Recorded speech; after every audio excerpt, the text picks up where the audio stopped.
नमस्कार विद्यार्थी मित्रों, शुभ मध्याह्न। गया लेक्चर में आपणे गीतामृतम चालतुं हतुं। मैं तमने कीधुं कि आ काव्य मारुं फेवरेट है अने ओमांय परीक्षानी दृष्टिए आईएमपी है। आम जो तो जीवननी दृष्टिए आईएमपी है ने, बराबर। एटले हूँ आ बहु काव्य विस्तारपूर्वक चलावीश। हवे आ चौथा लेक्चर में आज आ काव्य है पूरुं थई जशे। 3 श्लोक बाकी है, 5, 6 અને 7। एमां 5मो श्लोक है ये आईएमपी है अर्थ विस्तार माटे। 6ठो श्लोक भाषांतर माटे आईएमपी है अने श्लोक पूर्ति माटे है, अने 7मो श्लोक भाषांतर माटे। 5मो अर्थ विस्तार, 6ठो भाषांतर श्लोक पूर्ति अने 7मु भाषांतर, बराबर। एटले श्लोक पूर्ति माटे आईएमपी होय एटले बहु कई समझवा समजूतीनी बहु जरूर पड़े नहीं, पण आमां समजूतीनी जरूर पड़े। तो आपणे जोईए, बराबर।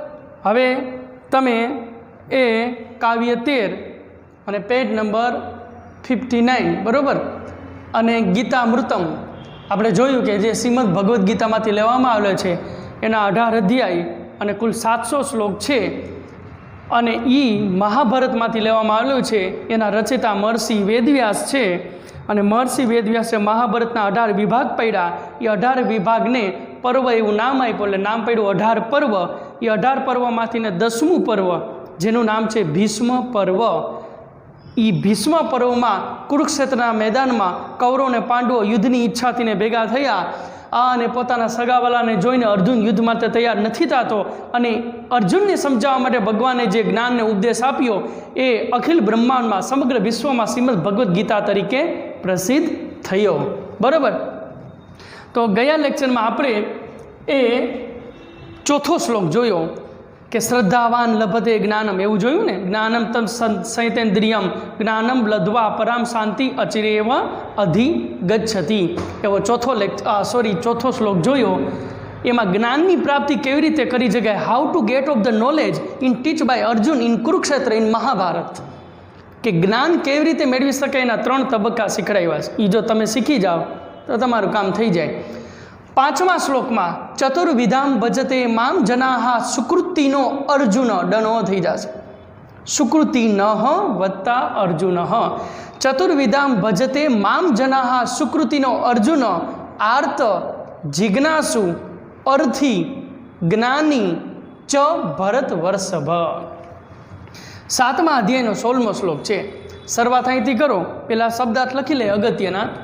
भरत एटले के भरत वंश में जन्मेलो, अने अहींया व छूटो पड़े वर्षभ। आ वर्षभनो मीनिंग थाय श्रेष्ठ। पछी सुकृतिनो, सुकृतिनो एटले लखो सदाचारी। सुकृतिनो एटले सदाचारी। आ ड नो अ थई जशे, अर्जुन एटले अर्जुन। माम एटले के मने। विधा, विधा एटले के एनो मीनिंग थशे प्रकार, अने चतुर एटले 4। आर्तो, आर्त एटले के दुखी। जिज्ञासु एटले जानवानी जिज्ञासा, अहींया अ छूटो पड़े अर्थी। अर्थी एटले के संसारना सुखनी इच्छावाळो।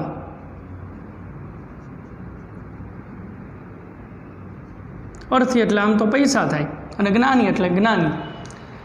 तो अहींथी शरूआत करो छेल्ला शब्दथी। बीजी લીટીનો छेल्लो शब्द भरत वर्षभ, એટલે આમ શરૂઆત થશે हे भरत श्रेष्ठ, हे भरत कुटुंब में जन्मेला एवं श्रेष्ठ अर्जुन, हे भरत श्रेष्ठ। पछी डायरेक्ट अहीं लई लो चतुर्विधाम, 4 प्रकारना। हे भरत श्रेष्ठ, हजी थोड़ीक मारी भूल थाय छे, पेला लई लो भरत वर्षभ, हे भरत श्रेष्ठ। पछी आ डनो छे ने, ई डनो कर नाखो अर्जुन। टूंकमां पहली લીટી में छेल्लुं, बीजी લીટી में छेल्लुं, ई बे हारे लेवानुं। हे भरत वर्षभ, हे भरत श्रेष्ठ अर्जुन। पछी डायरेक्ट अहीं लई लो हे भरत श्रेष्ठ अर्जुन चतुर्विधाम, चतुर एटले के 4 अने विधा एटले के प्रकार, 4 प्रकारना। पछी डायरेक्ट अहीं लई लो सुकृतिनो, जो बहु आडावडું છે। 4 प्रकारना सुकृतिनो एटले सदाचारी। पछी रिवेश में जनाः, रिवेश में माम एटले के मने, रिवेश में भजन्ते एटले के भजे छे। हे भरत श्रेष्ठ अर्जुन चतुर्विधाम, 4 प्रकारना सुकृतिनो एटले के सदाचारी, जनाः एटले के लोको, माम भजन्ते मने भजे छे। આ દુનિયાની અંદર, આ વિશ્વની અંદર, આ સૃષ્ટિ મેં બનાવી એની અંદર જે લોકો મને ભજે છે એને હું મારા ભક્ત કહેવાય. તો એ મારા ભક્તના 4 પ્રકાર છે. 4 પ્રકારના લોકો મામ ભજનતે, મને ભજે છે. એ 4 પ્રકારના લોકો કયા? પહેલું આર્થ એટલે દુઃખી, બીજું જિજ્ઞાસુ, નવું નવું જાણવાની જિજ્ઞાસાવાળો, ત્રીજું અર્થી, સંસારના સુખની ઈચ્છાવાળો, અને ચોથું જ્ઞાની. આ 4 પ્રકારના લોકો અર્જુન મામ ભજનતે, મને ભજન છે. તો અર્થ વિસ્તાર તરીકે પૂછાય તો પહેલાં તો તમારે આ શ્લોકની કોપી મારવાની, એક લીટી છોડી અને એનું ભાષાંતર, જે હું બોલ્યો એ 2 લીટી છોડી દેવાની, પછી ભાષાંતર, પછી હેડિંગ બાંધવાનું અર્થ વિસ્તાર, પછી 1 લીટી છોડી અને રેફરન્સ શ્રીમદ ભગવદ્ ગીતા ને એ બધું, વળી 1 લીટી છોડીને પૂર્વ ભૂમિકા કે આ શ્લોકમાં એ ભગવાનને ભજતા એવા ભગવાનના ભક્તો છે એના 4 પ્રકાર છે જે ભગવાન અર્જુનને કહે છે, જે નીચે મુજબ છે. એટલે પૂર્વ ભૂમિકા થઈ ગઈ. પછી 1 લીટી છોડી અને એ 4 પ્રકારના નામ લખવાના. કઈ રીતે? કે દાખલા કે પહેલો પ્રકાર આર્ત, તો પહેલો પ્રકાર 1 કરી અને આર્ત એવું લખવાનું, પછી એનો અર્થ લખવાનો. આર્ત એટલે ડેશ કરી અને દુઃખી, પછી એની વ્યાખ્યા લખવાની કે કયા ભક્તને આર્થ ભક્ત કહી શકાય, એની વ્યાખ્યા લખવાની. પછી બીજો પ્રકાર, પછી એનું ઉદાહરણ. સમજાય? જો આવી રીતે લખવાનું. પછી બીજો પ્રકાર જિજ્ઞાસુ, તો લખવાનું જિજ્ઞાસુ, ડેશ કરીને સામે એનો અર્થ લખવાનો, પછી નીચે એની વ્યાખ્યા લખવાની, અને પછી ઉદાહરણ, પછી અર્થી, તો સામે એનો અર્થ લખવાનો, પછી એની વ્યાખ્યા કે કયા ભક્તને તમે અર્થી કહી શકો, અને પછી ઉદાહરણ, પછી જ્ઞાની, તો સામે એનો અર્થ લખવાનો, પછી એની વ્યાખ્યા અને એનું ઉદાહરણ, અને પછી ઉપસાહાર. ત્યારે તમને 3 માર્ક્સ મળે, બાકી ન મળે, અથવા 2 માર્ક્સ મળે. બરાબર? તો હવે આપણે સ્ટેપ બાય સ્ટેપ જોતા જાય કે હે ભરત શ્રેષ્ઠ અર્જુન, ચતુર્વિધામ 4 પ્રકારના સુકૃતિનો એટલે કે સદાચારી, જનાહ એટલે લોકો, મામ ભજનતે મને ભજે છે. તો પહેલાં તો આપણે જોઈએ આર્ત. આર્તનો મતલબ થાય દુઃખી. બીજું છે જિજ્ઞાસુ, તો નવું જાણવાની ઈચ્છાવાળો. ત્રીજો પ્રકાર છે અર્થી, તો સંસારના સુખો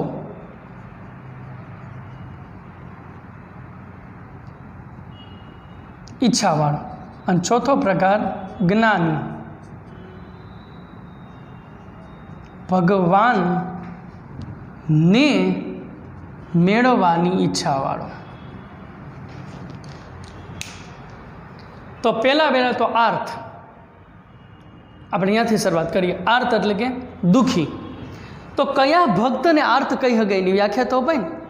તો કયા ભક્તને આર્થ ભક્ત કહી શકાય? જીવનમાં આમ ભગવાનને યાદ ન કરતો હોય, આમ ભગવાનનો ભક્ત ન હોય. સમજાય છે? આમ મંદિર પાસેથી નીકળી જાય પણ મંદિરે જાય નહીં, દરરોજ નીકળતો હોય મંદિર પાસેથી, વચમાં જ આવે પણ મંદિરે જાય નહીં, અને ભગવાનની ભક્તિ ન કરતો હોય, પૂજાપાઠ ન કરતો હોય, પણ આમ સુખ આવે ત્યારે ભગવાનને ભૂલી જાય છે, યાદ ન કરતો હોય, મંદિરે ન જાય. પણ ઓચિંતી આપત્તિ આવે, ઓચિંતી જીવનમાં આપત્તિ આવે કે ઓચિંતું જીવનમાં દુઃખ આવે, અને એ દુઃખ છે એ દૂર ન થતું હોય પ્રયત્ન કરવા છતાં પણ, અને પછી ભગવાનના શરણે જાય, એવા ભક્તને આર્ત ભક્ત કહેવાય. પહેલાં તો એને પોતાની શક્તિ ઉપર વિશ્વાસ હોય કે આપત્તિ આવેલી છે ને, મારી બુદ્ધિ કેવી છે, હું બુદ્ધિ લગાવીશ અને રસ્તો શોધી કાઢીશ. એટલે પહેલાં તો ભાઈ પોતે પ્રયત્ન કરે, પણ એમાં પોતાની બુદ્ધિ મેળ ન આવે, રસ્તો ન પડે, અને હજી દુઃખ તો હજી નહીં ઉડ્યું, દુઃખમાંથી નીકળો નહીં. પછી ક્યાં જાય? એના હગાવાલા પાસે. હગાવાલા હોય એને કે ભાઈ હું આ પ્રોબ્લેમમાં ફસાયેલો છું. અમુક હગાવાલા છે મદદ કરે પણ પ્રોબ્લેમ સોલ્વ ન થાય ને અમુક ના પાડી દે, તો વળી દુઃખ સોલ્વ ન થયું. પછી મિત્ર પાસે જાય તોય દુઃખ સોલ્વ ન થયું. પછી વડીલો પાસે જાય તોય દુઃખ સોલ્વ ન થયું. તમામ પ્રયત્ન કરી લીધા પછી પણ આપત્તિ કે દુઃખ છે એ સોલ્વ થતું નથી, અને છેલ્લે પછી ભગવાન પાસે જાય. અબ તું હી તું, પછી ક્યાં જાય? સમજાય છે? એને આર્થ ભક્ત કહેવાય. હજી તમારે આર્થ ભક્તનું ઉદાહરણ સમજવું ને વ્યવસ્થિત, તો હું તમને દઉં.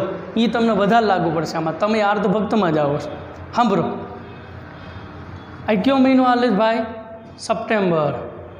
સપ્ટેમ્બર, પછી ઓક્ટોબર, પછી નવેમ્બર, ડિસેમ્બર, માર્ચમાં પરીક્ષા હોય આપણે, હું માની લઈએ માર્ચમાં હોય ને બોર્ડની પરીક્ષા, તો નવેમ્બર, ડિસેમ્બર, જાન્યુઆરી, ફેબ્રુઆરીની શરૂઆત થાય અને 14 ફેબ્રુઆરી જાય, પછી અડધો ફેબ્રુઆરી જાય પછી મંદિરમાં ભક્તોની ભીડ વધે. સમજ્યા કે નહીં?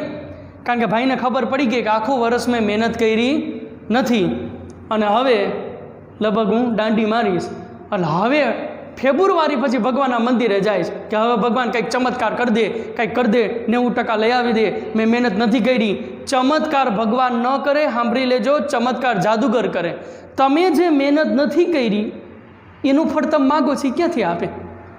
તમે આખું વર્ષ જે વાવ્યું છે એ જ માર્ચમાં ઉગવાનું છે. હવે નથી વાવ્યું એનું ભગવાન ક્યાંથી માગે? ભગવાન આગળ માગો.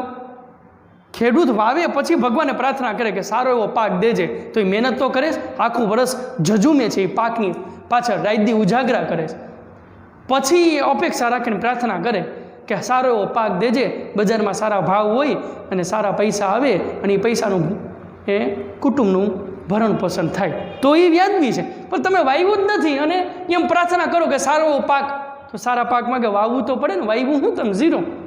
અને પછી ફેબ્રુઆરીમાં બીપી લો થાય અને મંદિરે જાય કે બસ અબ તું હી તું, અત્યાર સુધી ક્યાં હતું?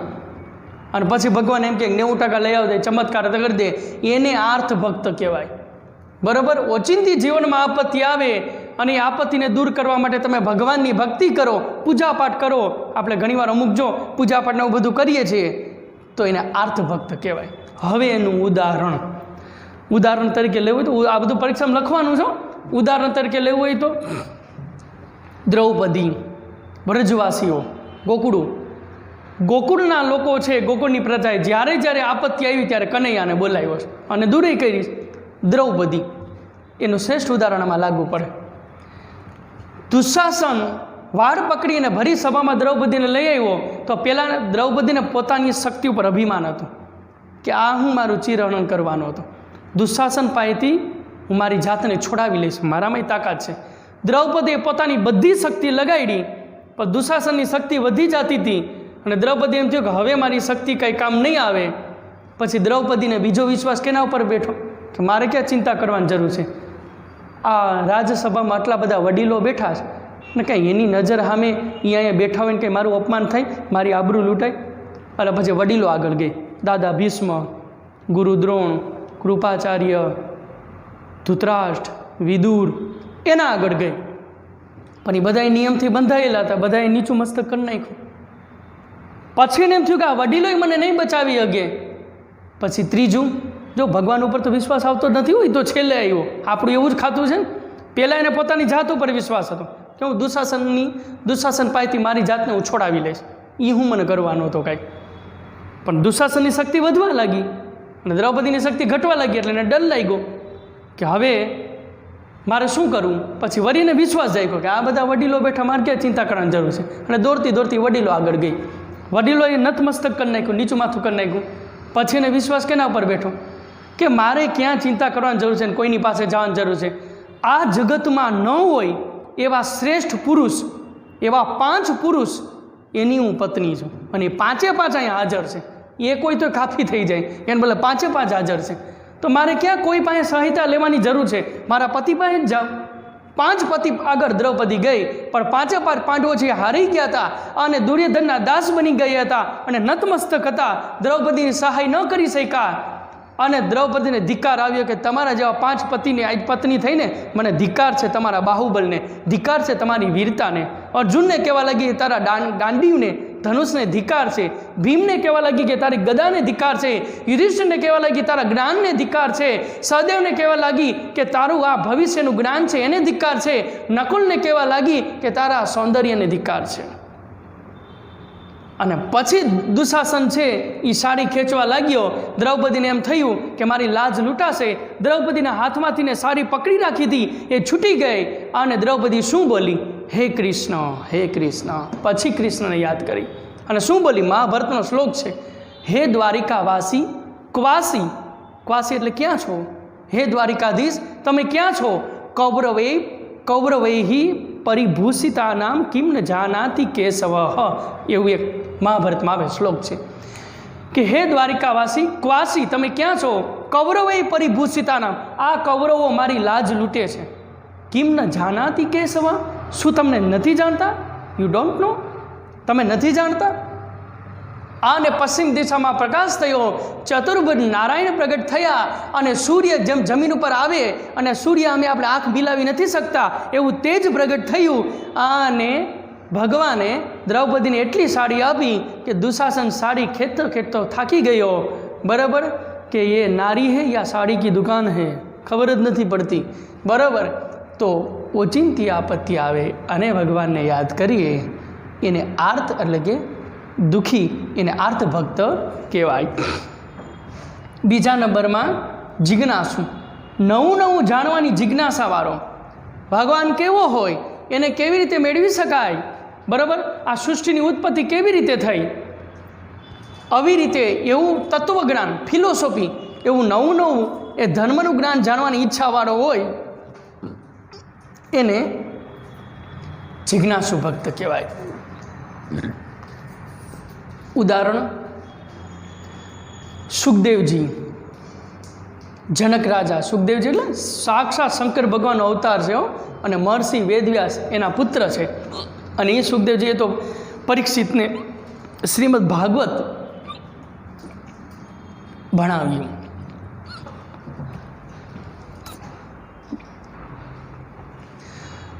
અને સુખદેવજી, જનક રાજા એ જિજ્ઞાસુ ભક્તમાં આવે. દાખલા તરીકે જનક રાજા છે એટલા તત્વજ્ઞાની હતા, સંસારમાં રહેવા છતાંય સંસારથી અલગ હતા. કમળ પાણીની અંદર હોય છે, કમળ પાણીમાં હોય છે, પાણીમાં ડૂબેલું હોય છે, છતાંય પાણીથી અલિપ્ત હોય છે. આપણે એમ થાય પાણીમાં હોવા છતાંય પાણીથી દૂર કેમ? પાણીમાંથી ગમે કમળને બહાર કાઢો, ગમે એટલું કમળને પાણીમાં ડૂબો અને ડૂબાની પછી બહાર કાઢો, એની પાંખડી ઉપરથી પાણી નીતરી જશે અને કોરું ને કોરું. એમ જનક રાજાજી સંસારમાં રહેવા છતાંય સંસારથી અલિપ્ત હતા. જનક નગરીની અંદર, મિથિલા નગરીની અંદર એકવાર એક મહાત્મા છે એ આવ્યા અને જનક રાજા એની પાસેથી ઉપદેશ સાંભળતા હતા. અને ઉપદેશ સાંભળતા એકવાર એક સૈનિક દોડતો દોડતો આવ્યો કે મહારાજ જનક, બહુ ગજબ થઈ ગયું, તમારું મિથિલા નગરી છે એ અગ્નિથીને બળે છે. જનક રાજા છે એ સહેજ અટકી ગયા અને સૈનિક સામું જોયું અને હસવા લાગ્યા. અને ફરી પેલા ઋષિને કીધું કે તમે જ્ઞાન આપવાનું ચાલુ રાખો. વિચાર કરો, જનક રાજાની મિથિલા નગરી બળે છે, એમાં જનક રાજાને કંઈ નથી, ઓલા ઋષિને ઝટકો લાગ્યો કે આની નગરી બળી જાય તો કંઈ નથી. પછી ઋષિએ પૂછ્યું, ત્યારે જનક રાજા એટલો જ જવાબ આપ્યો કે મિથિલા નામ દહ્યમાને ન મે દહ્યતિ કશ્ચિત. મિથિલા નામ, મિથિલા બળે છે, એમાં મારું કંઈ નથી બળતું. આપણે મોહ રાખીએ છીએ ને, એ મોહ છે ને એ જ મોટા મોટા દુઃખનું કારણ છે. યાદ રાખજો, કોઈ વ્યક્તિ, કોઈ વસ્તુ કે કોઈ પદાર્થ પ્રત્યે જરૂર કરતાં વધારે મોહ, વધારે લાગણી, વધારે પ્રેમ એ માણસને દુઃખ જ આપે છે. યાદ રાખજો. અને હવે જીવનનો એક ક્રમ છે. જે વ્યક્તિ વસ્તુને પદાર્થ અથવા જે વ્યક્તિને તમે વધારે ચાહતા હો, તમે એને ખૂબ સમય આપતા હો, કારણ કે તમને એના પ્રત્યે પ્રેમ છે, લાગણી છે, એટલે ખૂબ સમય આપતા હો, તમે એને ખૂબ મદદરૂપ થતા હો. જે વ્યક્તિ પાછળ તમે ખૂબ સમય અને મદદરૂપ થાવ ને, એ જ વ્યક્તિ તમને ફાલતું સમજે કે આ તો નકામ હશે, ગમે ત્યાં નવરો જોઈ બોલાવ્યો ત્યાં દોડ્યો આવે. સમજાય છે? એટલે જરૂર કરતાં વધારે પ્રત્યે વ્યક્તિ પ્રત્યેની લાગણી છે એ પણ ખરાબ છે. એટલે કે રામાયણનું એક વાક્ય છે, અતિ સર્વત્ર વ્યજ્યતિ. અતિ છે ને એ ત્યાગવા જેવું છે. અતિ હસવું ખરાબ છે અને અતિ રડવું ખરાબ છે ને. અતિ છે ખુશીના સમાચાર આવે તો એટેક આવે છે, ખબર છે ને, અને ઓચિંતા દુઃખીના સમાચાર આવે ને બહુ રડાઈ ગયું તો એટેક આવે છે. એટલે મધ્યમ માર્ગ ભગવાન બુદ્ધનો એ પસંદ કરવાની જરૂર છે. એટલે વધારે પડતી લાગણી, આ મોહ છે ને એ જ દુઃખ આપે છે. તો અર્જુનને શું છે? અર્જુનને મોહ જ વ્યાપ્યો હતો કે અમારા દાદા, બરાબર, આ ગુરુ, એ મોહને દૂર કરવા માટે તો ભગવાન ગીતા સમજાવે છે.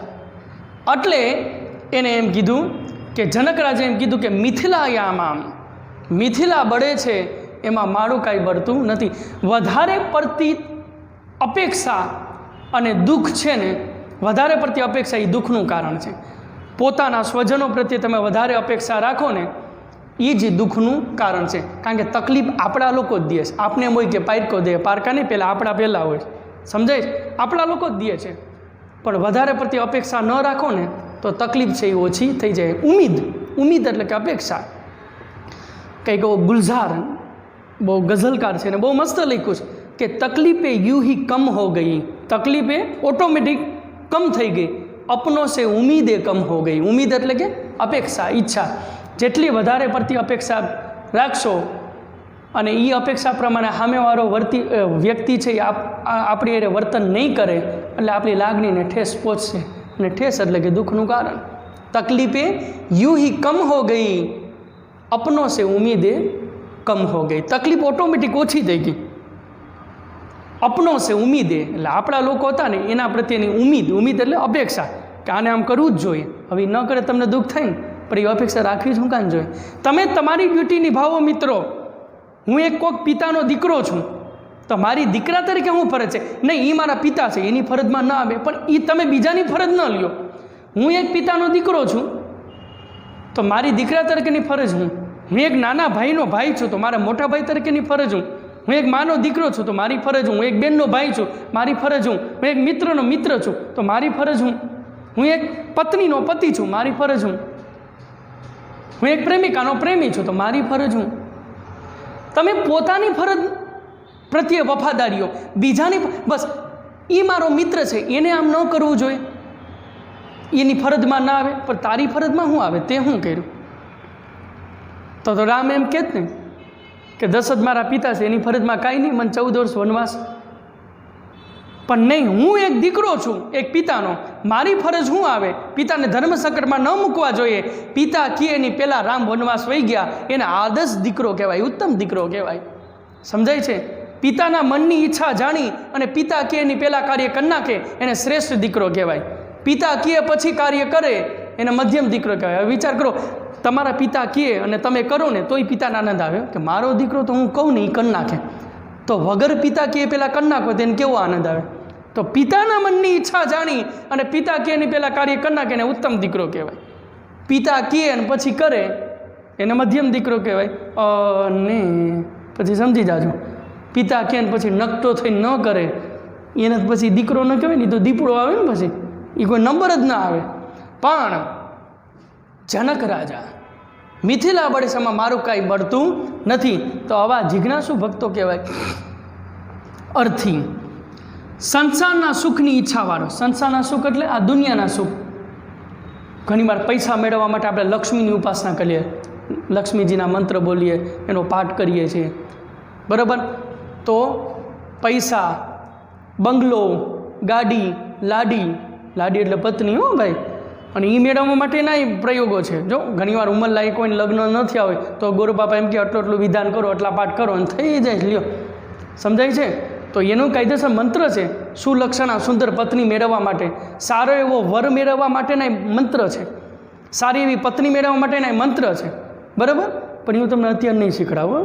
અત્યારે તો સારી એવી વિદ્યા મેળવવા માટેના મંત્ર મારી પાસે છે, બોલો શીખવા હોય તો તમારે. પણ પત્ની મેળવવા માટેના મંત્ર એ આવતા નહીં કોઈ મારી પાસે. એટલે સંસારના સુખોની ઈચ્છા મેળવવા માટેના, કે બંગલો મળી જાય, ગાડી મળી જાય, પૈસાદાર થઈ જાઉં, હું ધનવાન થઈ જાઉં, બરાબર?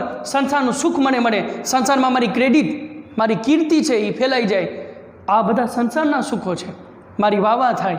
તો આવા સંસારના સુખો મેળવવા માટે જે ભગવાનને યાદ કરતો હોય, આમ ભગવાનને યાદ ન કરે પણ અમુક વસ્તુ જોઈએ જેની પાસે નથી અને ભગવાનના પાઠ કરતો હોય દિલથી ને, તો એને અર્થી ભક્ત કહેવાય. એનું ઉદાહરણ ધ્રુવ કે નહીં, બ્રહ્માજીએ સૃષ્ટિની ઉત્પત્તિ કરી અને સૃષ્ટિની ઉત્પત્તિ આગળ નથી વધતી એટલે ડાબા હાથમાંથી મનુરાજાને ઉત્પન્ન કરી અને જમણા હાથમાંથી શત્રુપા રાણીને ઉત્પન્ન કરી. The first lady created by Brahma, she is name of the Shatarupa.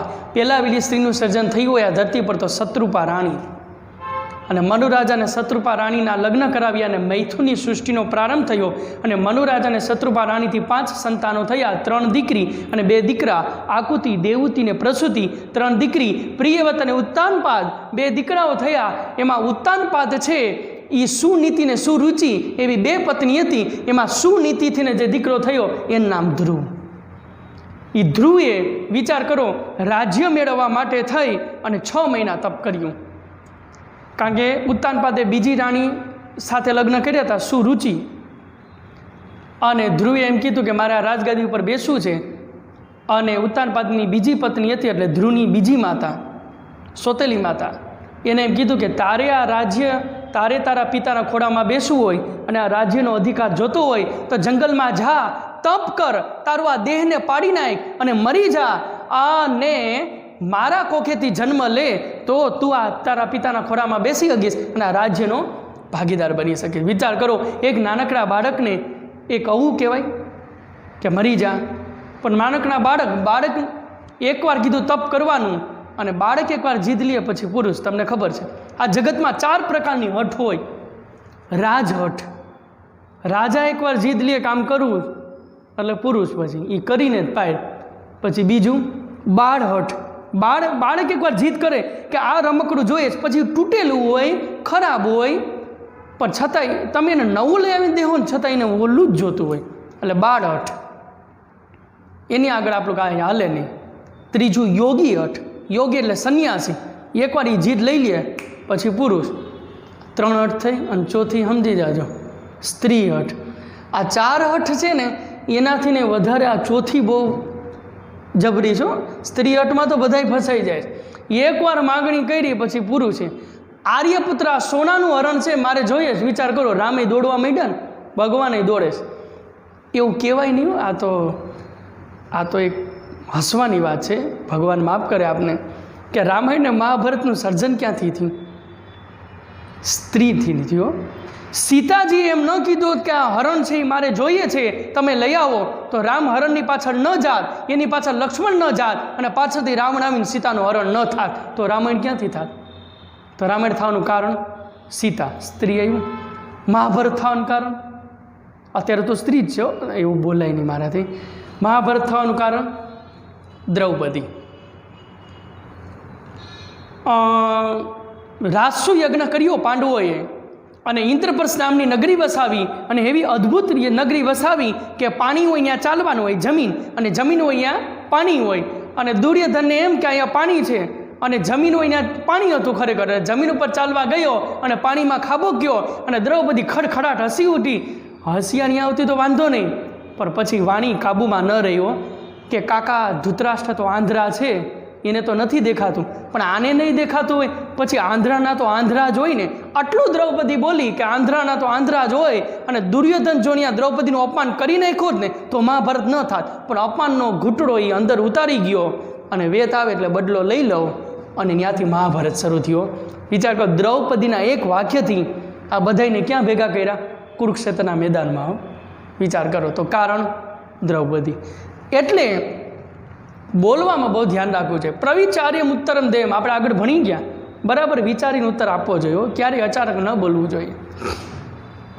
એટલે સંસારના સુખોની એટલે ધ્રુવે 6 મહિના તપ કર્યું, જંગલમાં જઈને 6 મહિના તપ કર્યું ને ભગવાન છે એ પ્રસન્ન થઈ ગયા. અને પ્રસન્ન થઈ ગયા અને ધ્રુવને 36,000 વર્ષનું નિષ્કંટક વિધાઉટ એનિમની એટલે કે શત્રુ વગરનું 36,000 વર્ષનું રાજ્ય દીધું. એટલે અર્થી ભક્ત એને કહેવાય. એન્ડ ધી લાસ્ટ ચોથું છે જ્ઞાની. જ્ઞાની ભક્ત કેને કહેવાય? ભગવાનને મેળવવા માટેની ઈચ્છા કરતો હોય. મિત્રો, પોતાના સુખ માટે કે પોતાના માટે કર્મ ન કરે, પણ પોતાને રાજી રાખવા માટે પોતાને શું ગમે છે એ માટે થઈને કાર્ય ન કરે, કર્મ ન કરે. પણ મારા ભગવાનને શું ગમે છે, ભગવાનને રાજી રાખવા માટે થઈ અને જે કર્મ કરતો હોય, ભગવાનને રાજી રાખવા માટે થઈને જે કર્મ કરતો હોય એને એ જ્ઞાની ભક્ત કહેવાય. તો એ જ્ઞાની ભક્તના ઉદાહરણમાં કોણ આવે? નરસિંહ મહેતા, મીરાબાઈ. મેરે તો ગિરધર ગોપાલ દૂજો ન કોઈ. તો એ મીરા છે. નરસિંહ મહેતા, વિચાર કરો મિત્રો કે નરસિંહ મહેતા છે એ ભજન ગાવા ગયા હતા અને પત્ની બીમાર હતી ને પાછળથી મૃત્યુ થઈ ગયું અને પાડોશીને ખબર પડી અને એક પાડોશીનો કોઈ વ્યક્તિ દોડતો દોડતો છે એ કે ભાઈ નરસિંહ મહેતા ક્યાં ભજન ગાવા ગયા? તો કે વાં ગયા છે. એટલે અહીંયા એના ઘરે ગયો અને મહેતાજી ભજન ગાતા હતા અને મશગુલ હતા ભગવાનને ધૂનમાં. અને એવામાં કોક આવી અને નરસિંહ મહેતાને કીધું કે મહેતાજી તમારી પત્ની છે એ મૃત્યુ પામી છે. અને સેજ ભજન ગાતા ગાતા નરસિંહ મહેતા અટકી ગયા અને વળી પાછા ભજન ગાવા માંડ્યા. એટલે ઓલાને એમ કે આને કીધું કે એની પત્ની મૃત્યુ પામી તોય ભજન ગાવા માંડ્યા. એટલો બધો ત્રાસ થઈ છે પત્નીનો શું છે? બરાબર. તો વળી એને એમ થયું કે મહેતાજી સાંભળ્યા નહીં હોય. એટલે વળી પાછું કીધું કે મહેતાજી તમારી પત્ની મૃત્યુ પામી છો, ગામની નહીં. અને પછી મહેતાજી છે એ વગાડતા હતા એનું એ ઘા કર્યો અને દોડ્યા. એટલે આપણે એમ હોય કે એની પત્ની પાસે જઈને હમણાં રડવા માંડશે, I can not without each other. બરાબર. અને સીધે સીધા મહેતાજી છે એ મંદિર આગળ ગયા અને મંદિરમાં ભગવાનની મૂર્તિ હતી એને બથ ભરી અને ભગવાનના કાનમાં શું બોલ્યા મહેતાજી? Thank you. એવો શબ્દ બોલ્યા કે ભલું કર્યું ભાંગી જંજાળ, સુખેથી ભજશું ગિરધર ગોપાલ. આવા શબ્દ નીકળી પડે. વિચાર કરો શું નરસિંહ મહેતા બોલ્યા? ભલું થયું. વિચાર કરો. પત્ની મળી ગઈ અને ભગવાનમાં મંદિરમાં દોડતા દોડતા ગયા અને એમ બોલવા લાગ્યા કે ભલું થયું, સારું કર્યું ભગવાન, ભાંગી જંજાળ. આ જંજાળ છે એ આમાંથી હું છૂટ્યો, હવે સુખેથી ભજશું ગિરધર ગોપાલ. આ એક પત્ની હતી અને એની સાથે 7 ફેરા લીધેલા હતા અગ્નિની સાક્ષીમાં. એટલે મારી જવાબદારી આવે અને એ બીમાર હતી એટલે મારું મન છે એ તારી ભક્તિમાં લાગતું નહોતું. અને એક પત્ની હતી એટલે મારું મન એમાં લાગતું હતું, તારી ભક્તિમાં નહોતું રાખતું. એ પત્નીની દોરી છે ખેંચી લીધી. હવે તો હું એકલો અને તું એકલો પાગલની જેમ તારી ભક્તિ કરીશ અને તને મેળવીને જંપીશ. આ નરસિંહ મહેતા છે. ભલું થયું ભાંગી જંજાળ. વિચાર કરો એવા શબ્દ ક્યારે નીકળે? નરસિંહ મહેતા બોલી શકે? ક્યાંય ખરખરે ગયા હોય, વિચાર કરો કોઈ મરી ગયો ને ક્યાંક બેસનામ ગયા હોય, આપણે ખરખરે ગયા હોય, બરાબર, અને ફોટા આગળ ઓલો ભાઈ જે વ્યક્તિ એનો કુટુંબનો હોય એ રડતો હોય અને આપણે એની પાસે બેહીને એમ કહેવાય કે ભલું થયું ભાંગી જંજાળ. વિચાર કરો, જંજાળ તો પછી ભાંગે, ઓલો ઊભો થઈને તમને ભાંગવા માંડે. સમજાય છે? પણ એ નરસિંહ મહેતા બોલી શકે. મિત્રો, આપણા જેવા સાધારણ વ્યક્તિનું કામ નથી. તો એવા ભક્તને જ્ઞાની ભક્ત કહેવાય. આમ તો ભક્તના 4 પ્રકાર છે, પણ જે ચોથો પ્રકાર છે જ્ઞાની, એ પહેલો નંબર આવે છે. એ મારો શ્રેષ્ઠ ભક્ત છે. તો આવી રીતે. અને હવે શ્લોક નંબર 6. શ્લોક નંબર 6માં કયો ભક્ત ભગવાનને પ્રિય છે એ ભક્તના લક્ષણો બતાવ્યા છે કે કેવો ભક્ત છે એ ભગવાનને પ્રિય છે એના લક્ષણો બતાવ્યા છે. યસ્માનો દ્વિજતે લોકો લોકાનો દ્વિજતે ચ યહ હર્ષા મર્ષ ભયો દ્વેગૈર મુક્તો યહ સચમે પ્રિય. શું કહે છે? યસ્માનો દ્વિજતે લોકો લોકાનો દ્વિજતે ચ યહ હર્ષા મર્ષો ભય દ્વેગે યો મદ ભક્ત સચમે પ્રિય. દ્વિજતે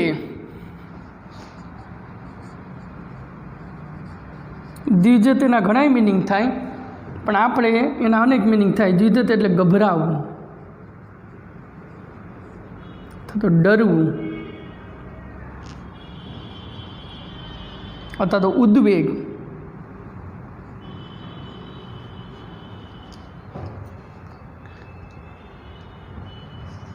પછી હર્ષ એટલે તો ખુશી થાય.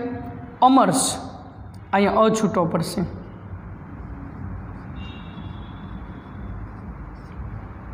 અમર્ષ એટલે આમ તો ગુસ્સોય થાય અને ઈર્ષાય થાય. ઈર્ષા. ભય એટલે ભય અને ઉદ્વેગ. ઉદ્વેગ ઉદ્વેગ એટલે કે આમ તો બેચેની. આપણે ઉદ્વેગ. હવે જો કયો ભક્ત ભગવાન કે મને પ્રિય છે એ ભક્તના લક્ષણ બતાવ્યા છે કે આવા લક્ષણ હોય ને ભગવાન કે આઈ લાઈક, એ મને ગમે છે. યસ્માનો દ્વિજતે લોકો. યસ્માન એટલે જે, પછી અહીંયા લઈ લો લોકો એટલે લોકોથી, જે લોકોથી ન દ્વિજતે, દ્વિજતે એટલે ગભરાવું, ન એટલે નહીં, જે લોકોથી ગભરાતો નથી, જે લોકોથી નથી ગભરાતો.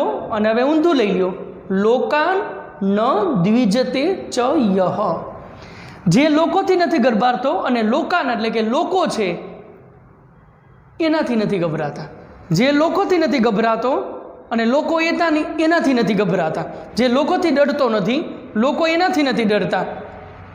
હર્ષ ખુશી, અમર્ષ એટલે ઈર્ષા, ભય, ઉદ્વેગ, આ બધા દ્વંદ્વો છે. આ હર્ષ, ઈર્ષા, ભય, ઉદ્વેગ આ બધાથી મુક્ત એટલે મુક્ત છે, આ બધાથી રહિત છે, આ બધાથી રહિત છે. યહ જે સચ મે પ્રિય, એ મારો ભક્ત છે, સચ મે પ્રિય, આઈ લાઈક. ભગવાન કહે મને ગમે છે. 12મા અધ્યાયનો 15મો શ્લોક છે. 12મા અધ્યાયનું નામ છે ભક્તિ યોગ.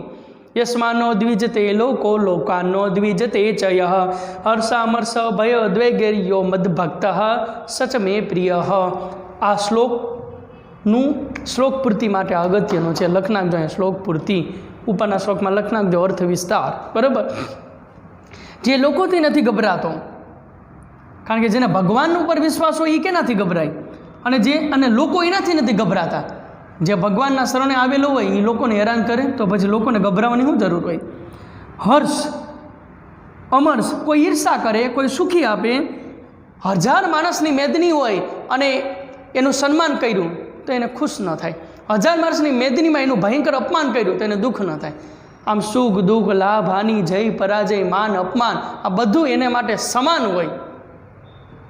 એને સ્થિત પ્રજ્ઞ કહેવાય. પ્રજ્ઞા એટલે કે બુદ્ધિને, સ્થિર એટલે કે સ્થિર. બંને પરિસ્થિતિમાં એ પોતાની બુદ્ધિને સ્થિર રાખે. This is the attitude. એને સારામાં સારો અભિગમ કહેવાય. એટીટ્યુડ એટલે અભિગમ. બરાબર. આ બધાથી રહિત છે. એ મારો ભક્ત સચ મે પ્રિય, એ મારો ભક્ત પ્રિય છે. એન્ડ ધી લાસ્ટ 7મો શ્લોક. 7મા શ્લોકમાં દ્વંદ બતાવ્યા છે. દ્વંદ એટલે ખબર, હમણાં જ હું બોલ્યો 2 મિનિટ પહેલાં જ. સુખ દુઃખ, લાભ હાનિ, જય પરાજય, માન અપમાન, તડકો છાંયો, દિવસ રાત આ બધા દ્વંદ કહેવાય, જોડકાઓ કહેવાય. એ આવે ને જાય, એ જીવનનો ક્રમ છે. પ્રવૃત્તિ નિવૃત્તિ વિરોધાભાસ છે ને. પ્રવૃત્તિ એટલે સતત પ્રવૃત્ત રહેવું, નિવૃત્તિ એટલે નિવૃત્ત રહેવું. કાર્યમ અકાર્યમ, કાર્ય એટલે કેવા કાર્ય કરવા જોઈએ ને અકાર્ય એટલે કેવા કાર્ય ન કરવા જોઈએ.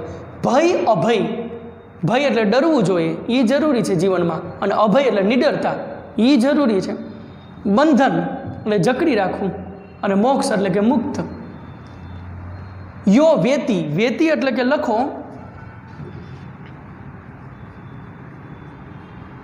વેતિ એટલે કે જાણવું.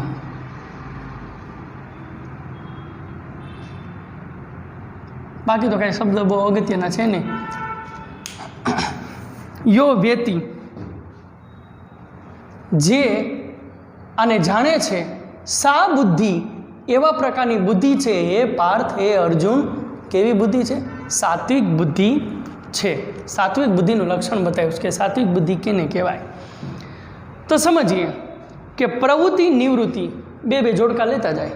પ્રવૃત્તિ નિવૃત્તિ, જીવનનો એક સમયગાળો એવો હોય કે તમે ખૂબ પ્રવૃત્તિ કરો, કારણ કે અત્યારે અમે યંગ છીએ, યુવાન છે, તો અત્યારે અમારો સમયગાળો ખૂબ પ્રવૃત્તિનો છે.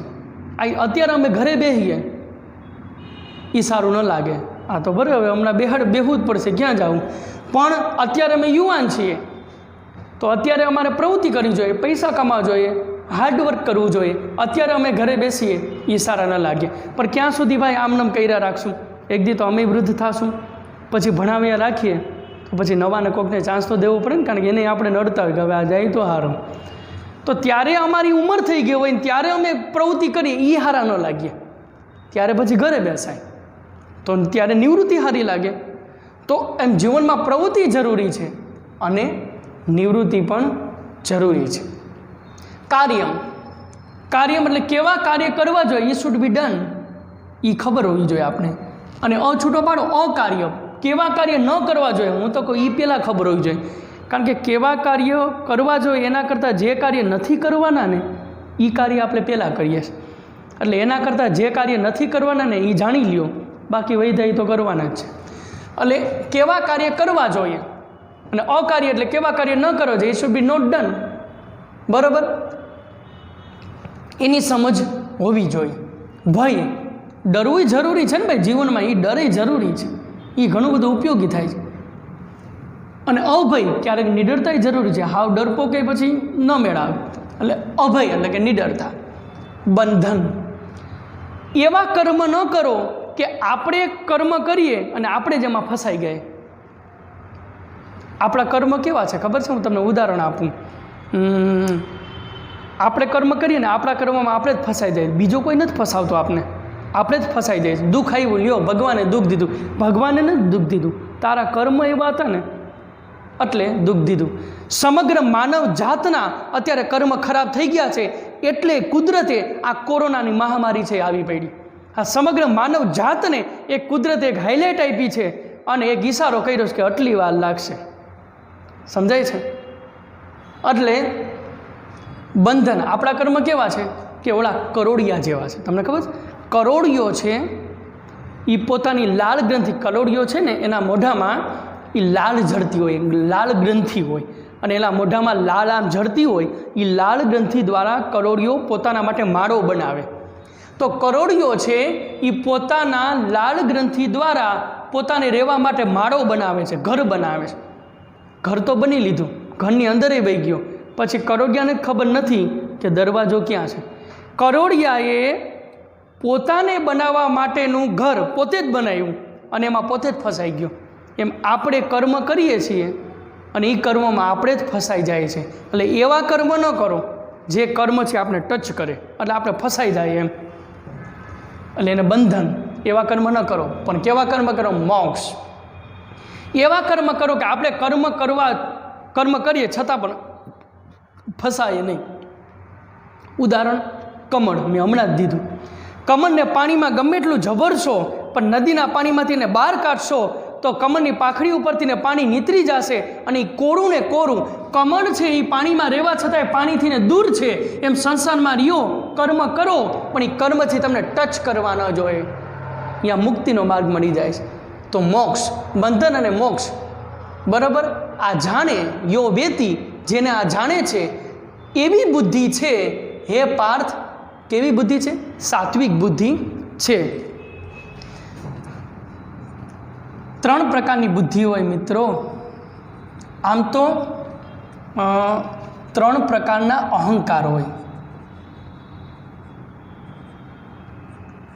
સાત્વિક અહંકાર, રાજસિક અહંકાર અને તામસિક અહંકાર. અહંકારમાંથી ને બુદ્ધિએ જન્મ લીધો. એટલે બુદ્ધિ પછી 3 પ્રકારની પડી. પહેલી બુદ્ધિ સાત્વિક બુદ્ધિ, બીજી બુદ્ધિ રાજસી બુદ્ધિ અને ત્રીજી બુદ્ધિ તામસી બુદ્ધિ.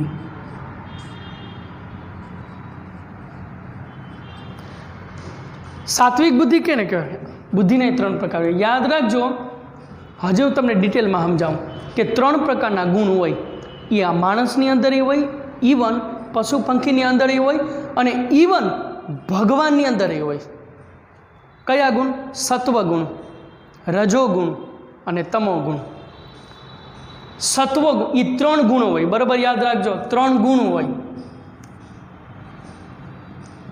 3 ગુણ: સત્વ, રજ અને તમ. એ 3 ગુણ ઉપરથી ને 3 અહંકાર બન્યા. સાત્વિક અહંકાર, રાજસિક અહંકાર અને તામસિક અહંકાર. એ 3 અહંકાર ઉપરથી બુદ્ધિની રચના થઈ. તો 3 પ્રકારની બુદ્ધિ બની: સાત્વિક બુદ્ધિ, રાજસિક બુદ્ધિ અને તામસિક બુદ્ધિ. 3 ગુણ હોય: સત્વગુણ, રજોગુણ અને તમોગુણ. સત્વગુણ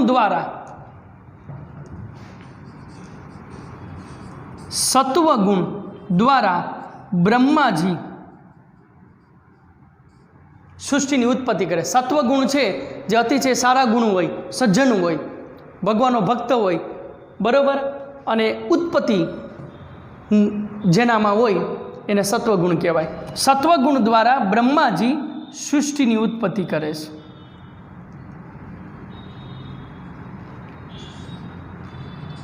પછી રજોગુણ દ્વારા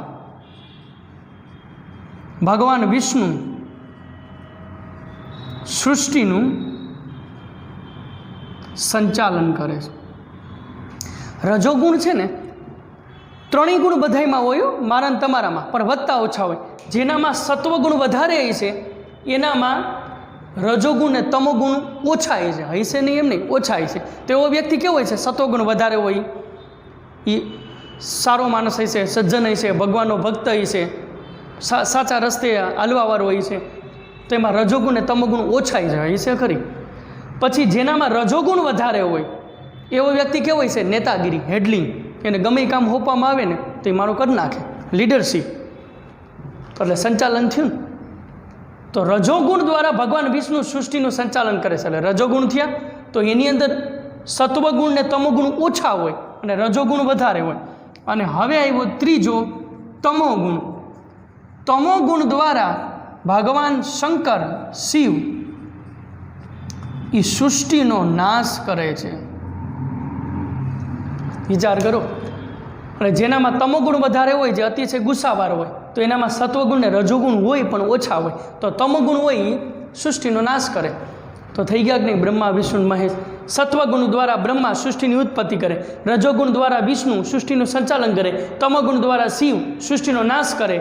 તો સત્વગુણ દ્વારા બ્રહ્મા છે એ સૃષ્ટિની ઉત્પત્તિ કરે. ઉત્પત્તિ કરે એટલે જનરેશન. વિષ્ણુ ભગવાન સૃષ્ટિનું સંચાલન કરે છે રજોગુણ દ્વારા. સંચાલન કરે એટલે ઓર્ગેનાઇઝેશન. અને તમોગુણ દ્વારા શિવ છે એ સૃષ્ટિનો નાશ કરે છે, એટલે destroy. The three word in together, GOD, God, become the God, એટલે ભગવાન. GOD એટલે ભગવાન થઈ ગયું ને. G બાય જનરેશન એટલે સૃષ્ટિની ઉત્પત્તિ, O બાય ઓર્ગેનાઇઝેશન એટલે સૃષ્ટિનું સંચાલન, D બાય ડિસ્ટ્રોય એટલે સૃષ્ટિનો નાશ. 5 મિનિટ લે. સૃષ્ટિનો નાશ.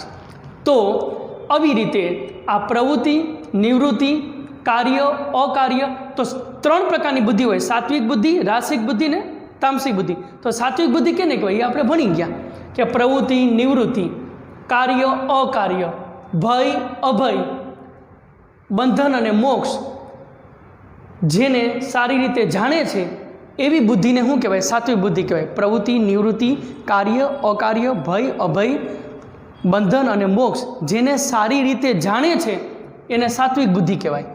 હવે રાજસિક બુદ્ધિ સાંભળજો. પ્રવૃત્તિ, નિવૃત્તિ, આને આ લઈ લ્યો. કાર્ય, અકાર્ય, ભય, અભય, બંધન, મોક્ષ, સુખ, દુઃખ, લાભ, હાનિ, જય, પરાજય, જેને સારી રીતે જાણતી નથી, એટલું જોડી દો ખાલી, નથી, એને રાજસી બુદ્ધિ કહેવાય. અને હવે તામસી બુદ્ધિ, ઉલટું. અધર્મ ને ધર્મ, ખોટું કરતો હોય છતાં એમ કે મારી ડ્યુટી છે, એ ધર્મ છે. અધર્મ ને ધર્મ, અસત્ય ને સત્ય, બરોબર. પાપ ને પુણ્ય માને, પાપ કરતો હોય ને પુણ્ય માને, અસત્ય બોલતો હોય ને સત્ય માને, અધર્મ ને રસ્તે હોય ને પોતાની જાતને ધાર્મિક માને. આમ ઉલટું જાણે એને તામસી બુદ્ધિ કહેવાય, બરાબર. પણ અહીંયા તો સાત્વિક બુદ્ધિનું વર્ણન કરેલું છે. અને પછી આપણે આગળ જઈએ તો હવે અહીંથી ને આપણે એ 13મું કાવ્ય છે એ પૂરું થયું અને મેં મારી બુદ્ધિ મુજબ તમને વ્યવસ્થિત સમજાવ્યું. આ એનો ચોથો લેક્ચર હતો. હવે આપણે થોડોક સમય થઈ ગયો છે એટલે નવું ચેપ્ટર આપણે ચાલુ કરવાના નથી. એટલે આમાં આપણે થોડાક MCQ એના જોઈ જાય પેજ નંબર 60 ઉપર, બરાબર. પેજ નંબર 60 ઉપર ટેક્સ્ટ બુક આપણે નિયમ જ છે ટેક્સ્ટ બુક બાજુમાં જોવી જોઈએ, ઓપન, અને ચોપડો બોલપેન એ ઓપન. કહ ન જાયતે મ્રિયતે વા કદાચિત, કોણ જન્મતોય નથી ને મરતોય નથી. કદાચિત એટલે ક્યારેય જન્મતોય નથી, મરતોય નથી. કહ એટલે કોણ? તો અહીંયા ટીક કરો, આત્મા. સી જવાબ આવશે ને, આત્મા.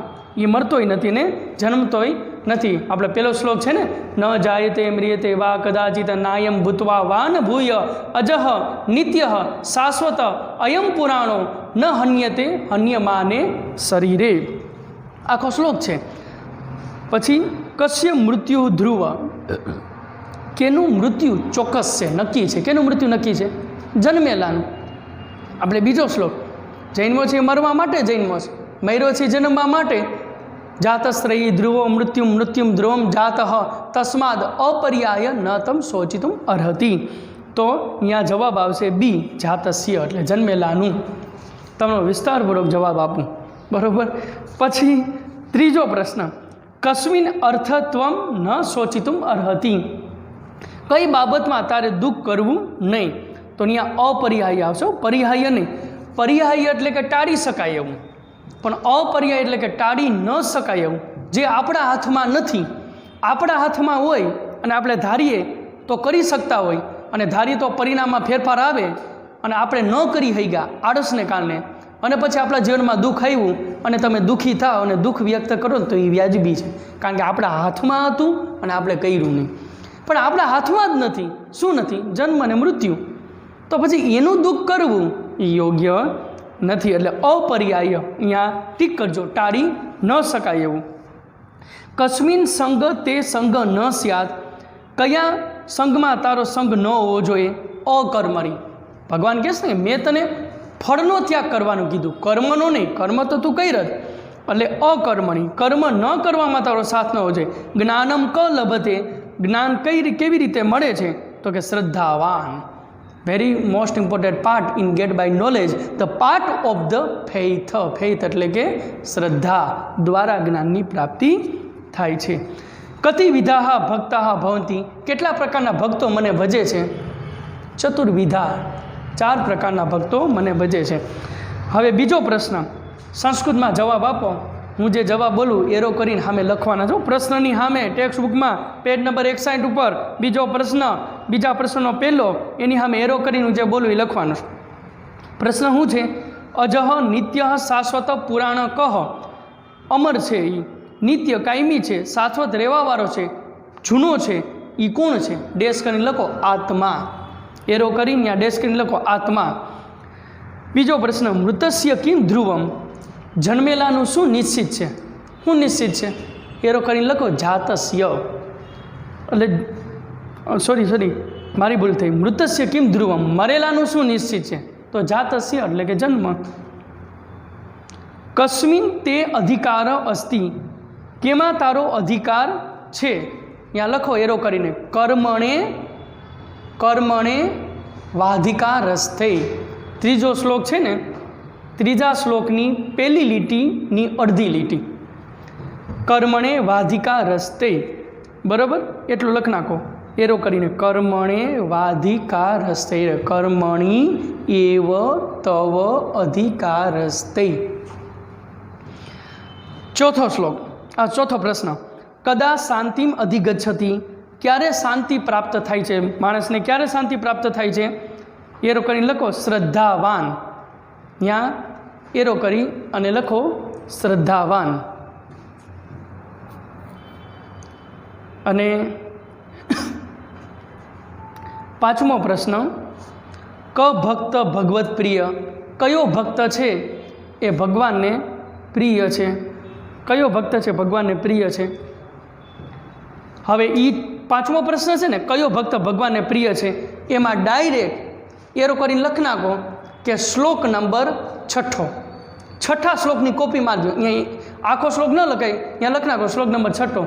પણ ભાઈ પરીક્ષામાં લખજો, અહીંયા પરીક્ષામાં ન લખતા શ્લોક નંબર 6 એમ. બરાબર, એ જે ભક્તના લક્ષણો આપ્યા છે ને એ આખા લખવાના. જે લોકોની નથી ગભરાતો, લોકો એનાથી નથી ગભરાતા, હર્ષ, ઈર્ષા, ભય, ઉદ્વેગથી રહિત છે, એ ભક્ત ભગવાનને પ્રિય છે. બરાબર. અને હવે પેજ નંબર 62 ઉપર શ્લોક પૂર્તિ. એમાં શ્લોક પૂર્તિમાં જુઓ પહેલો ને બીજો એ બે અગત્યના છે, અહીંયા એમપી કરી નાખો. પછી અર્થ વિસ્તાર. અર્થ વિસ્તારમાં 3 અગત્યના છે, 1, 2 ને 3 છે ને. 1, 2 ને 3 એમાં વધારે પડતું બીજો ને ત્રીજો વધારે આઈએમપી છે અર્થ વિસ્તારમાં. પ્રશ્ન નંબર 9 પેજ નંબર 62 પ્રશ્ન નંબર 9 એમાં 1, 2 ને 3 આપ્યા છે ને, એમાં બીજો ને ત્રીજો વધારે આઈએમપી છે. અને પહેલો ભાષાંતરમાં પૂછાઈ શકે, અને બીજો ને ત્રીજો તો અર્થ વિસ્તારમાં જ પૂછાય છે. બરાબર. તો આટલી આપણે કર્યું, અને અહીંથી ને આપણે આ કાવ્ય જે છે એને આપણે વિરામ આપી અને આ કાવ્ય પૂરું થયું. નેક્સ્ટ લેક્ચરની અંદર આપણે બીજા પાઠની શરૂઆત કરશું. ચાલો, અસ્તુ.